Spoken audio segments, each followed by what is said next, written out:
1000 वर्षों तक प्रेत योनि में रहने वाले मुसलमान पीर सुलेमान का या पुनर्जन्म का एक अद्वितीय वृत्तांत आज सुना रहा हूँ। ये एक सच्ची घटना है जो तकरीबन 40-50 साल पहले 1968 में घटित हुई थी और इसकी जो पूरी घटना का विवरण है पुनर्जन्म का वो मैंने लिया है परलोक और पुनर्जन्म की सत्य घटनाएं जो गीता प्रेस गोरखपुर से प्रकाशित है। तो उन्हीं अद्वितीय ग्रंथ में से ये एक अध्याय मैं ले रहा हूँ, एक ऐसा सत्य घटना पुनर्जन्म का जिसको देखकर आपके रोंगटे खड़े हो जाएंगे। तो चलिए शुरुआत करता हूँ आज के इस एपिसोड में पुनर्जन्म की एक सत्य घटना जो अक्सरतः मैं ले रहा हूँ उन्हीं किताब से गीता प्रेस गोरखपुर के परलोक और पुनर्जन्म की सत्य घटनाएं।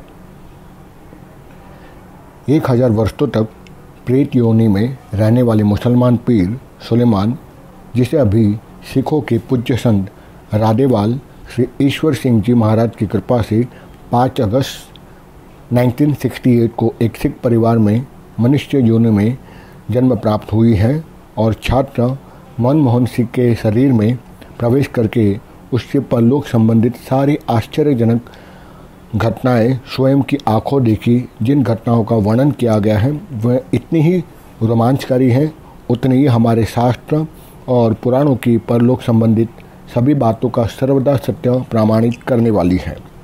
परम पूज्य संत श्री महाराज की सेवा में हर समय रहने वाले मास्टर श्री राजेंद्र सिंह जी ने हमें बताया कि हमने छात्र मनमोहन सिंह को अपनी एकांत कोठरी में बैठाकर उनके शरीर में स्थित 1000 वर्ष के मुसलमान पीर प्रेत से परलोक से संबंधित जो भी प्रश्न किए और उसने हमें जो उत्तर दिए वह ज्यों का त्यों यहाँ आपके सामने प्रस्तुत कर रहे हैं।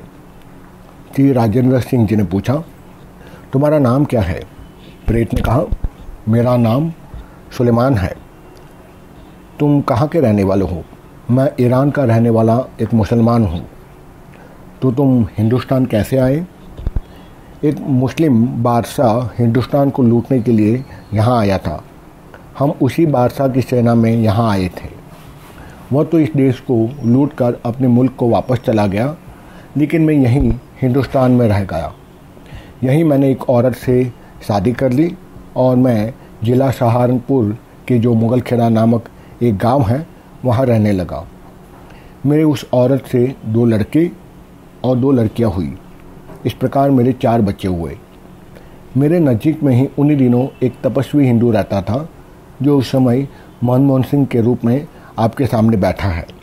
वह तपस्वी गंदे, तांगे, ताबीज़ आदि का काम करता और पाखंड भी करता था। मेरी एक नौजवान बड़ी खूबसूरत लड़की थी जिसे उस तपस्वी साधु ने अपने नाजायज़ ताल्लुकात पैदा कर लिए। उस नाजायज़ ताल्लुकात का मुझे पता चल गया। मैंने उसी समय बहुत कोशिश की कि किसी प्रकार इस नाजायज़ ताल्लुकात को तोड़ दिया जाए। खुद मैंने भी बहुत अपनी बेटी को समझाया, पर उस वक्त की हुकूमत के जरिए भी ताल्लुकात तोड़वाने की मेरी सारी कोशिश नाकामयाब रही, लेकिन मुझे किसी प्रकार से सफलता नहीं मिली। मेरे दिल पर इस बात का बहुत गहरा असर हुआ कि मैंने उस वक्त अपनी खुदा बनताला से यह दुआ की कि मैं इससे अर्थात उस तपस्वी व्यक्ति से ज़रूर बदला लूँगा और किसी न किसी प्रकार से यह बदला ज़रूर पूरा करूँगा। हे परवरदिगार, तू मेरी इस इच्छा को पूरा करना। इसी ख्याल से मैं कुछ दिनों के बाद मर गया। सुलेमान, तुम अपने मरने के वक्त की सारी हकीकत हमें बताओ। तुम कैसे मरे और उस समय तुम्हारे साथ क्या गुजरी? जब मैं मरने का वक्त आ गया तब मेरी आँखों से आंसू निकलने लगे। मेरी ज़बान एकदम बंद हो गई। मुझे उस समय अपने सामने 4 यम के दूत लेने आए थे। वे आकर मेरे इर्द गिर्द खड़े हो गए और मुझे बुरी तरह से मारने और पीटने लगे। वे चारों ही दूत बड़े ही भयंकर डरावनी सूरत के दिखाई दिए। मैं उन्हें देखकर बहुत ही अधिक डर गया। मैं इशारे करता रहा, लेकिन मुझसे उस समय अपनी ज़बान से कुछ बोला नहीं जाता था। उन दूतों ने मेरे स्थूल शरीर को नहीं, इसलिए वे किसी अन्य को दिखाई नहीं देते थे, बस केवल मुझे ही दिखाई देते थे। मरते वक्त वे मुझे बहुत ही ज़्यादा तकलीफ़ देते रहे। जैसे एक झाड़ी जिसमें पता नहीं क्या था, उसमें लंबे नुकीले कांटे लगे हुए थे, उससे ऊपर बारीक बारीक मलमल का कपड़ा लगा दिया जाए और उसे बड़ी बेरहमी से खींच दिया जाए तो उस कपड़े का एक धागा अलग हो जाएगा। यही मिसाल उस समय मेरे आत्मा की थी। मुझे मरते वक्त इतना अधिक घोर दुख हुआ कि मैं आपको बता नहीं सकता। यमराज के दूत जब तुम्हें धर्मराज के सामने ले गए तो सुलेमान उस समय रास्ते में तुम्हारे साथ क्या गुजरी? सुलेमान बोला, जब यम के दूत यमराज के उन दूतों ने मेरे शरीर से प्राण निकाले तो मेरी रूह को, जिसको आप लोग सूक्ष्म शरीर कहते हैं, वह आम लोगों को नज़र में नहीं आता, उसको वो मारने पीटने लगे। करीबन 1 वर्ष का समय लगा होगा, तब मुझे धर्मराज के सामने ले जाकर पेश किया गया। अब तुम बताओ कि जब तुम्हें सुलेमान धर्मराज के सामने पेश किया गया उस समय तुम्हारे साथ क्या क्या गुजरी, हमें बताओ। सुलेमान कहता है, धर्मराज के साथ पहुंचने पर चित्रगुप्त नाम का एक फरिश्ते ने मेरी ज़िंदगी में जितने भी पाप और पुण्य थे उन सब का हिसाब किताब धर्मराज को कह सुनाया। धर्मराज ने जब यह देखकर सुनकर पता चला तो मुझे सज़ा सुनाई कि तुम्हारे पाप कर्मों के फल स्वरूप तुम्हें अभी कुंभीपाक नामक नरक में डाला जाएगा और उस नरक भोग के बाद तुमको 1000 वर्ष तक के लिए प्रेत योनि में रहना पड़ेगा। तुम्हारा वह प्रेत योनि का 1000 वर्ष पूरा जब हो जाएगा तब तुम्हें जिसने तुम्हारी लड़की के साथ नाजायज़ तल्लुकात पैदा किए थे और जिससे तुमने बदला लेने के लिए खुदा से प्रार्थना की थी, वही तुम्हें फिर से मनुष्य के रूप में मिलेगा। तब तुम अपना उससे बदला ले सकोगे और तुमको और उसको कोई महापुरुष मिलेंगे, वे तुम दोनों का कल्याण ही करेंगे। मैंने सुलेमान को पूछा, सुलेमान, कुंभीपाक नरक में तुमने क्या क्या देखा? सुलेमान ने कहा, कुंभीपाक नरक में तकरीबन 1000 योजन लंबा और 1000 योजन चौड़ा होता है।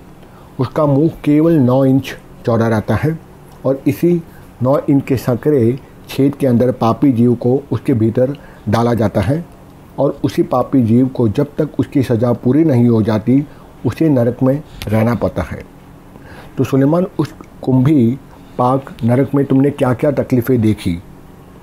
उस कुंभीपाक नरक के अंदर बहुत अच्छी गंदगी, टट्टी, पेशाब, खून, मवाद, पीठ, आग और ऐसे बहुत सी दुख देने वाली वस्तुएं हैं जिसके द्वारा उस पापी जीव को बड़ी से बड़ी तकलीफ़ें दी जा सकती हैं। कभी तो उसे पकड़कर नरक की आग में जलाया जाता है, तो कभी गंदगी अर्थात टट्टी और पेशाब के कुओं में डुबो दिया जाता है। जो परस्त्रीगामी होते हैं ना, उन्हें पकड़कर आग में तपाई हुई लोहे की स्त्री से चिपटा दिया जाता है।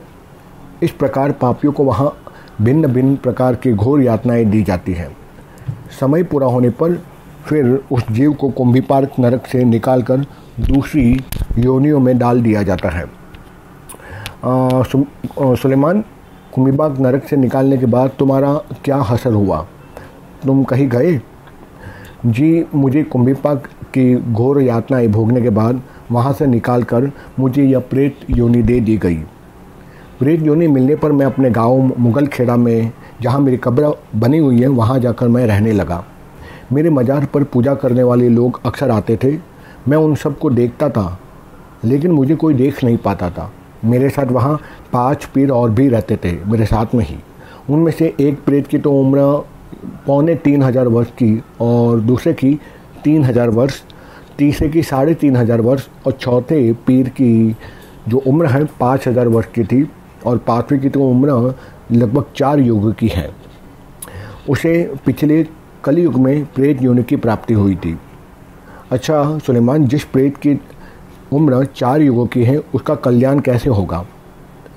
सुलेमान ने कहा, कोई महापुरुष ही उसका उद्धार कर सकेगा, नहीं तो कलयुग के आखिर में जब भगवान कल की अवतार लेंगे तब वे उनका कल्याण करेंगे। तो तुम इस मनमोहन सिंह नाम के शरीर में कैसे आए? प्रेत योनि के लिए निर्धारित 1000 वर्ष पूरे होने में अब कुछ साल बाकी थे, तो इस लड़के मनमोहन सिंह, जो पिछले जन्म में तपस्वी था और जिसने मेरी लड़की से नाजायज़ ताल्लुकात हो गया था, एक दिन अचानक मेरे मज़ार पर आकर पेशाब किया। मैंने उसे खूब गौर से देखा तो इसके आत्मा को मैंने पहचान लिया कि यह वही तपस्वी है जिसने मेरी लड़की के साथ अपने नाजायज़ ताल्लुकात पैदा किए थे, और मैंने तुरंत यह तय कर लिया कि अब इससे मैं अपना बदला अवश्य लूँगा। मैंने झटके से इसे पकड़ लिया और इसके शरीर के अंदर दाखिल हो गया। मैंने और बहुतों को पकड़ पकड़ कर मार डाला, पर इसे इसलिए नहीं मारा क्योंकि इसके द्वारा मेरा उद्धार होना था। अब 7 साल से मैं इस लड़के मनमोहन के शरीर में अंदर रहता हूँ, और अब वह समय आ गया है जो कि धर्मराज ने मेरी और इसकी मुक्ति के लिए समय निर्धारित किया था। उसकी सभी बातें सत्य ही सिद्ध हो रही है। मैंने इसे खूब सताया और इससे अपना बदला ले लिया है, और अब हमें संत महाराज जी का मिलाप भी हो गया है, और अब हम दोनों का कल्याण होने वाला है। सुलेमान, इंसान का कल्याण कौन से भजन से हो सकता है? सुलेमान ने कहा, अपने अपने गुरु का दिया हुआ भगवान का नाम स्मरण जपने से मनुष्य का कल्याण हो जाता है। अच्छा, ये बताओ कि धर्मराज कैसा था? सुलेमान कहता है, धर्मराज बहुत ही खूबसूरत थे। उनकी बिल्कुल लंबी सफ़ेद रंग की दाढ़ी थी और सिर पर केश भी थे, और वो बड़े रोब और जलाल वाला था। उनका शरीर बहुत ही सूक्ष्म पर बड़ा ही दिव्य था, तथा उनमें और उनके अंदर अपने शरीर को पलटने की बड़ी ही जादुई शक्ति थी। सुलेमान, प्रेतों की खुराक क्या होती है और वे क्या खाते हैं और क्या पीते हैं? प्रेत अक्सर हड्डियाँ ही चूसते हैं, खून पीते हैं और गंदगी खाते हैं, तथा लकड़ी के बुझे हुए कोयले भी खाते हैं। ये उनकी मुख्य खुराक होती है। अच्छा सुलेमान, तुम प्रेत लोग यहाँ कहाँ रहते हो?